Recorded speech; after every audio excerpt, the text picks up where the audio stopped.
வணக்கம் நண்பர்களே, நான் அரசஜா. கர்நாடக மாநிலம் சுங்கூர் பகுதியில் இருக்கிற ஒரு லாட்ஜுக்கு ஒரு இளம் கணவன் மனைவி வர்றாங்க. கணவனுக்கு 22 வயசு, மனைவிக்கு 20 வயசு. 2 பேரும் சேர்ந்து லாட்ஜில் ஒரு ரூம் போடுறாங்க. அடுத்த சில மணி நேரங்களில் 2 பேரும் உடல் ரீதியான தொடர்பு வச்சுக்கிறாங்க. அது முடிஞ்சதும் மனைவி சொல்றாங்க, எனக்கு ரொம்ப பசியா இருக்கு, ஏதாவது ஹோட்டலில் போய் சாப்பிட வாங்கிட்டு வாங்க அப்படின்னு சொல்லிட்டு கணவன் ஆசையோட சாப்பாடு வாங்க போறார். போயிட்டு திரும்பி வந்தவர் தான் தனியா விட்டு போன தன்னுடைய மனைவி ரூம்ல ரத்த வெள்ளத்துல இறந்து கிடக்கிறத பார்த்துட்டு கதறி அழுறார். இவரு போயிட்டு வந்து இந்த 1 மணி நேரத்துல இந்த இடைவெளியில தன்னுடைய மனைவியை இப்படி கொடூரமா கொன்னது யார்? இத புலன் விசாரணை பண்ண வந்த போலீஸ் அதிகாரிகள் இந்த கிரைம் சம்பவத்துக்குள்ள தான் அவிழ்க்க போற இந்த மர்ம முடிச்சுகளுக்குள்ள இப்படியெல்லாம் நடக்குமா உலகத்துல அப்படின்னு சொல்லிட்டு அதிர்ந்து போறாங்க. இது மைசூர்ல ரொம்ப பரபரப்பா பேசப்பட்ட ஒரு வழக்கா மாறுறது. இந்த கிரைம் சம்பவத்தை பத்தி தான் இன்னைக்கு நம்ம பார்க்க போறோம். சரி, நேரடியாக இந்த கிரைம் சம்பவத்துல போறதுக்கு முன்னாடி இது வரைக்கும் இந்த சேனல் நீங்க சப்ஸ்கிரைப் பண்ணாம பார்த்துட்டு இருந்தீங்கன்னா மறக்காம சப்ஸ்கிரைப் பண்ணிட்டு இந்த வீடியோ கண்டினியூ பண்ணுங்க. ஆகஸ்ட் 22, 2025 கர்நாடக மாநிலம் மைசூர் டிஸ்ட்ரிக்ட்ல சாலிகிராம தாலுக்குன்னு ஒரு பகுதி இருக்குது. இந்த பகுதியில் இருக்கிற ஒரு லாட்ஜில் தான் நான் ஏற்கனவே சொன்ன மாதிரி ஒரு கணவன் மனைவி. அந்த கணவனுடைய பேர் சித்தராஜு, மனைவி பேர் தர்ஷிகா அப்படின்னு அழைக்கப்படுகிற ரஷிதா. இந்த 2 பேரும் போறாங்க. 2 பேரும் தனியா இருக்கிறாங்க. அதுக்கப்புறம் சாப்பாடு வாங்குறதுக்காக போயிட்டு அடுத்த 1 மணி நேரத்துல இவர் ரூமுக்குள்ள போகும்போது அந்த ரூமே புகை மண்டலமா இருக்குது. அதுக்குள்ள இவர் உள்ள போய் பாக்குறாரு. இந்த பெட்ல இவருடைய மனைவி படுத்து கிடக்குறாங்க. அவங்க வாய் பகுதி ஏதோ கிழிஞ்சு போன மாதிரி இருக்குது. அங்கிருந்து ரத்தம் கொட்டி கிடக்குது. ரூம் முழுவதும் ரத்தம் சிதறி கிடக்குது. அப்பதான் பாக்குறாரு, அங்க ஒரு சார்ஜர்ல போனும் சார்ஜர் அப்படியே தொங்கி கருகி போன நிலைமையில இருக்குது. இதை பார்த்ததும் ஒரு விஷயத்த கண்டுபிடிச்சிடுறாரு. தன்னுடைய மனைவி போனை சார்ஜ் போட்டே பேசிட்டு இருந்திருக்காங்க, அதனால போன் வெடிச்சு இந்த மாதிரி ஒரு விபத்து ஏற்பட்டுன்னு சொல்லிட்டு அலறி அடிச்சுட்டு அங்கிருந்து ரிசப்ஷனுக்கு ஓடி போயிட்டு தன்னுடைய மனைவிக்கு இந்த மாதிரி ஒரு விபத்து ஏற்பட்டுச்சு, உங்களை காப்பாற்றணும், உடனடியா ஹாஸ்பிட்டலுக்கு ஏதாவது நீங்க ஃபோன் பண்ணுங்க அப்படின்னு சொல்லி அலறாரு. ரிசப்ஷன்லேருந்து இந்த ரூமுக்கு போயிட்டு உள்ள செக் பண்ணுவங்க, ஏற்கனவே உங்களுடைய மனைவி இறந்து போயிட்டாங்க அப்படிங்கிறத அவங்க தெரிஞ்சுக்கிட்டு உடனடியா அங்க இருக்கிற போலீஸ் ஸ்டேஷனுக்கு தகவலை தெரிவிக்கிறாங்க. ஒரு போலீஸ் டீம் அங்கே வர்றாங்க.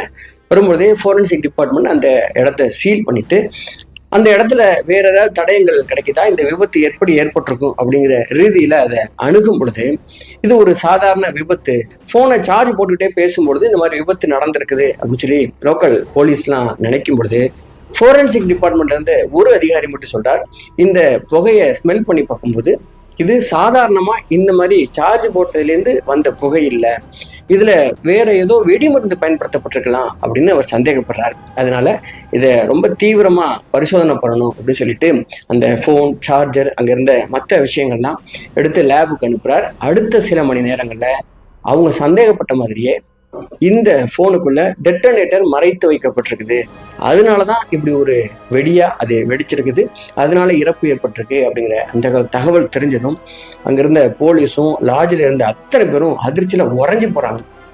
சரி, இந்த விபத்து எப்படி நடந்திருக்கலாம், இது ஒரு திட்டமிட்டு பண்ணப்பட்ட ஒரு கொலை, இதை யார் பண்ணியிருப்பா அப்படிங்கிற ரீதியில அடுத்த கட்ட விசாரணைக்கு போலீஸ் நகரும் பொழுது ரிசப்ஷன்ல உட்காந்து கணவன் தேம்பி தேம்பி அழுகிறார். தன்னுடைய மனைவிக்கு வந்த இடத்துல இப்படி நடக்கும் அப்படின்னு அவர் எதிர்பார்க்கவே இல்லை. அவர் சாப்பாடு வாங்கிட்டு வந்த அந்த கேப்ல யாரோ இந்த ரூம்குள்ள நுழைஞ்சு தன்னுடைய மனைவியை வெடிமருந்து வச்சு கொண்டிருக்காங்க அப்படின்னு அவர் கேள்விப்பட்டதும் துடிச்சு போறார். அவரை கொஞ்சமா சமாதானப்படுத்தி போலீஸ் வந்து, நீங்க என்ன பண்றீங்க, ஏன் கணவன் மனைவியுமா இந்த லாட்ஜில் வந்து தங்குனீங்க அப்படின்னு சொல்லி அவரை விசாரிக்க ஆரம்பிக்கிறாங்க. அப்பதான் தன்னை பத்தி இந்த சித்தராஜ் சொல்ல ஆரம்பிக்கிறார். இந்த சித்தராஜ் ஒரு குவாரி சம்பந்தமான வேலை செய்யறவர், அதாவது கல் குவாரியிலிருந்து அந்த கல், ஜல்லி இதெல்லாம் வாங்கி விற்பனை செய்கிற தொழில் செய்கிறவர். அடிக்கடி இந்த பகுதியில் வந்து இந்த லாட்ஜில் தங்குவார். அப்படி அவர் எப்பெல்லாம் பிசினஸ்க்காக என்னுடைய வீட்டை விட்டு வெளில வராரோ அப்பெல்லாம் அவங்க மனைவி என்ன சொல்றாங்கன்னா, எனக்கு நீங்க இல்லாம ரொம்ப போர் அடிக்குது, அதனால நானும் கூட வருவேன் அப்படின்னு சொல்லிட்டு அடிக்கடி அவங்க தொந்தரவு பண்ணிக்கிட்டே இருப்பாங்க. அதனால இந்த முறை தன்னுடைய மனைவியும் கூட்டிட்டு போலாம் அப்படின்னு சொல்லிட்டு தான் வந்து இந்த லாட்ஜில் தங்கியிருக்கிறார். அப்படி தங்கும் போதுதான் இந்த விபத்து ஏற்பட்டுச்சு, என்னுடைய மனைவியை நான் பறி கொடுத்துட்டேன்னு சொல்லிட்டு ஒரு பயங்கரமா அலறாரு. தன்னுடைய இந்த கதையை சொல்லும் பொழுது இதை கேட்டுட்டு இருந்த போலீஸ் என்ன பண்ணாங்கன்னா, அவங்களுக்குள்ள ஒரு டிஸ்கஸ் பண்றாங்க. அப்படி பண்ணும்பொழுது கல் குவாரி சம்பந்தமான ஒரு வேலை செய்கிறவருக்கும் டெட்டனேட்டருக்கும் சம்பந்தம் இருக்கு, அதனால இந்த கொலையை இவர் பண்ணியிருக்கலாம், இவரை இன்னும் நம்ம விசாரிச்சோம்னா உண்மையை கண்டுபிடிக்கலாம் அப்படின்னு சொல்லி ஒரு முடிவெடுக்கிறாங்க. உடனடியாக இந்த சித்தராஜுவை போலீஸ் ஸ்டேஷன் அழைச்சிட்டு போயிட்டு பத்திரப்படுத்தி அவரை உட்கார வச்சுட்டு இந்த பெண்ணுடைய சொந்த ஊருக்கு, அதாவது அப்பா அம்மா ஊருக்கு போயிட்டு நம்ம இந்த பெண் பற்றி விசாரிக்கலாம் அப்படின்னு ஒரு டீம் அங்கே போகிறாங்க. இந்த பெண்ணுடைய அப்பா அம்மா இருந்த சொந்த ஊர் பேரு பெரியா கிராமம். இதுவும் ஜுங்கூர் பகுதியில் தான் இருக்குது. அந்த கிராமத்துக்கு இந்த பெண்ணுடைய வீட்டுக்கு போகும்போது அங்க அவங்க பார்த்த காட்சி, ஆல்ரெடி ஒரு 5 பேர் காவல்துறை அதிகாரிகள், இவங்கெல்லாம் கேரளாவை சேர்ந்தவங்க, அங்க வந்து விசாரணை பண்ணிட்டு இருக்காங்க. கர்நாடக காவல்துறைக்கு இது பெரிய அதிர்ச்சி. ஏன்னா இந்த பெண் சம்பந்தமா நம்ம தான் விசாரிக்க வந்திருக்கோம், ஆல்ரெடி இங்க போலீஸ் வந்து விசாரிச்சுட்டு இருக்காங்களே அப்படின்னு சொல்லிட்டு, நீங்கெல்லாம் யாரு, எது சம்பந்தமான வழக்குக்காக இந்த வீட்டுல விசாரணை பண்ணிட்டு இருக்கீங்க அப்படின்னு சொல்லி விசாரிக்கிறாங்க. அப்பதான் கேரளா போலீஸ் சொல்றாங்க, எங்க ஊர்ல ஆகஸ்ட் 22, அதாவது இந்த வெடி விபத்து நடந்த சம்பவத்துக்கு முதல் நாள் ஒரு பெண், அவங்க பேரு கேசி சுமதி, அவங்களுக்கு 55 வயசு, எங்க கண்ணூர் போலீஸ் ஸ்டேஷன்ல வந்து ஒரு கம்ப்ளைண்ட் கொடுத்தாங்க. அந்த கம்ப்ளைண்ட்ல என்ன பதிவு பண்ணியிருந்தாங்க அப்படின்னா, அந்த சுமதி என்ன சொல்லியிருக்காங்கன்னா, என்னுடைய மருமகள், அவங்க பேரு இந்த தர்ஷிதா, இந்த தர்ஷிதா அவருடைய மகள் 2 வயசு ஒரு பெண் குழந்தை, நானு, இந்த 3 பேருமே ஒரு வீட்டுல இருக்கிறோம். என்னுடைய மகன், அதாவது தர்ஷிதாவுடைய கணவன் இருக்காங்க, அவர் வந்து துபாயில் வேலை பார்த்துட்டு இருக்காரு. நாங்க 3 பேரும் அப்படி இருக்கும்போது என்னுடைய மருமகள் வந்து கர்நாடகா மாநிலத்தை சேர்ந்தவ, அடிக்கடி அவங்க அப்பா அம்மாவை பார்க்கறதுக்காக ஊருக்கு போவா. அது மாதிரி தான் 2 நாளைக்கு முன்னாடி நான் ஊருக்கு போயிட்டு வரட்டுமா அத்தை அப்படின்னு சொல்லி கேட்டா, நீ போயிட்டு வாமா அப்படின்னு சொன்னேன். ஆனா என்னைக்கு போக போறேன் அப்படிங்கிற தகவலை சொல்லலை. நான் வழக்கம் போல வேலைக்கு போயிட்டு ஈவினிங் வீட்டுக்கு வரும்போது என்னுடைய மருமகளை காணோம். சரி, ஒருவேளை ஊருக்கு போயிருப்பாளோ அப்படின்னு சொல்லிட்டு அவளுக்கு ட்ரை பண்ணேன். என்னுடைய மருமகள் போனை எடுக்கல. சரி, கொஞ்சம் நேரம் கழிச்சு கூப்பிடுவா அப்படின்னு நினைச்சிருந்தேன். ஆனா எப்போதுமே நான் ஃபோன் பண்ணா உடனடியா என்னுடைய மருமகள் வந்து ஃபோனை அட்டன் பண்ணிடுவாங்க. நான் வீட்டுக்குள்ள போயிட்டு ஃப்ரெஷ் அப் ஆகிட்டு பீரோவை பார்க்கும்போது தான் நான் ஒரு விஷயத்த கவனிச்சேன். பீரோல இருந்த 30 பவுனையும் 5 லட்ச ரூபா பணத்தையும் காணோம் அப்படின்னு தெரிஞ்சதும், சரி இந்த பணத்தையும் நகையும் எடுத்துட்டு போயிருப்பாளோ அப்படின்னு சொல்லி கன்ஃபார்ம் பண்ணிக்கலாம் சொல்லிட்டு மறுபடியும் என் மருமகளுக்கு ஃபோன் பண்ணேன். அப்போ யாரோ தெரியாத ஒரு ஆண் எடுத்து ஹலோன்னு சொன்னாரு. என்னுடைய குரலை கேட்டது உடனடியாக ஃபோனை கட் பண்ணிட்டாரு. அப்படி கட் பண்ணதும் எனக்கு என்ன சந்தேகம் வந்துச்சு அப்படின்னா, என்னுடைய மருமகள் பாதுகாப்பாக இருக்கட்டும்ங்கிறதுக்காக பணத்தையும் நகையும் எடுத்துட்டு அவங்க அம்மா வீட்டுக்கு போயிருக்கணும். போற வழியில யாரும் என்னுடைய மருமகளை கடத்தியிருப்பாங்களோ அப்படின்னு எனக்கு சந்தேகம் வந்துருச்சு. ஒருவேளை என்னுடைய மருமகளுக்கும் பேத்திக்கும் உயிருக்கு ஏதாவது ஆபத்து ஏற்பட்டுருமோ அப்படின்னு சொல்லி பயந்து போய் மறுபடியும் அந்த ஃபோனுக்கு ட்ரை பண்ணேன். உடனடியாக அந்த ஃபோனை சுவிட்ச் ஆஃப் பண்ணிட்டாங்க. அதனாலதான் இந்த மருமகளை காப்பாற்றணுங்கிற சென்ஸ்ல கண்ணூர் போலீஸ் ஸ்டேஷன் வந்து கம்ப்ளைண்ட் கொடுத்துருக்காங்க அந்த வயசான அம்மா. இந்த கம்ப்ளைண்ட் எடுத்துக்கிட்ட கேரளா காவல்துறை கர்நாடகாவில் இருக்கிற இந்த பெண்ணுடைய அப்பா அம்மா வீட்டிற்கு ஒரு டீம் வந்து உங்க பெண் எங்க போனாங்கன்னு விசாரிச்சுட்டு இருக்காங்க. இந்த எல்லா தகவலையும் கேரளா காவல்துறை சொன்னதும் கர்நாடகா காவல்துறைக்கு பயங்கரமான ஷாக்கிங்.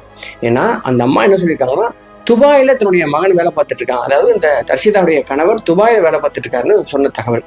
ஆனா உண்மை என்னன்னா, இந்த தர்ஷிதாவுடைய கணவர் இப்ப போலீஸ் ஸ்டேஷன்ல இருக்கார், சித்தராஜ். அப்ப இவங்க போய் சொல்றாங்களா இல்லைன்னா இந்த சித்தராஜ் போய் சொல்றானா அப்படின்னு சொல்லி பயங்கரமான குழப்பம்.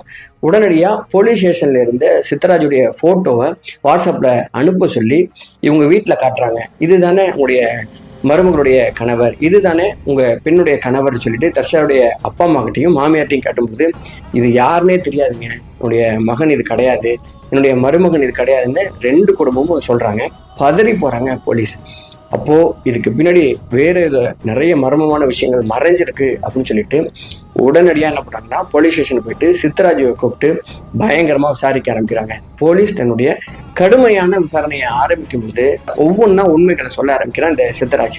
இந்த சித்தராஜு தர்ஷிதா இவங்க 2 பேருக்கும் பழக்கம் 5 வருஷத்துக்கு முன்னாடியே ஆரம்பிக்குது. அதாவது 15 வயசா இருக்கும்போதே தர்ஷிதாவுக்கும் சித்தராஜு கூட பழக்கம் ஆரம்பிக்குது. வெளியில 2 பேரும் சுத்த ஆரம்பிக்கிறாங்க. ஆரம்பத்திலிருந்தே இவங்க லவ் பண்ண ஆரம்பிச்ச காலகட்டத்திலிருந்தே இந்த மாதிரி லாட்ஜுகளில் ரூம் போட்டு 2 பேரும் உல்லாசமா இருக்கிறது வழக்கம். இந்த மாதிரி தன்னுடைய பொண்ணு ஒரு பையன் கூட சேர்ந்து சுத்திட்டு இருக்கா, அவருடைய பழக்க வழக்கம் சரியில்லை அப்படின்னு தெரிஞ்சதும் வீட்டுல என்ன பண்றாங்கன்னா, உடனடியா கேரளாவில் இருக்கிற ஒரு மாப்பிள்ளையை பார்த்து, ஏபி சுபாஷ் அப்படிங்கிற அவருடைய பேரு, அவருக்கு இந்த பொண்ணை கல்யாணம் பண்ணி வச்சிடறாங்க. கல்யாணம் பண்ணி கேரளாவுக்கு போனதும் இந்த பெண் தர்ஷிதாவும் தன்னுடைய பழைய காதலன் இருக்காங்க, அவனை மறந்துட்டு வாழ ஆரம்பிக்கிறாங்க. அப்படி வாழ்ந்ததுல தான் அவங்களுக்கு 2 வயசுல ஒரு பெண் குழந்தை இருக்குது. அப்படி 2 வருஷம் சேர்ந்து கணவன் மனைவி வாழ்ந்ததுக்கு அப்புறம் கணவன் சுபாஷ் என்ன பண்ணான்னா, துபாயில வேலைக்கு போயிட்டு அங்க ஒரு பஸ் டிரைவரா வேலை பார்த்துட்டு இருக்காரு. ரொம்ப கஷ்டப்பட்டு ஒரு பணத்தை சம்பாரிச்சு அனுப்பிச்சிட்டே இருக்கிறாரு.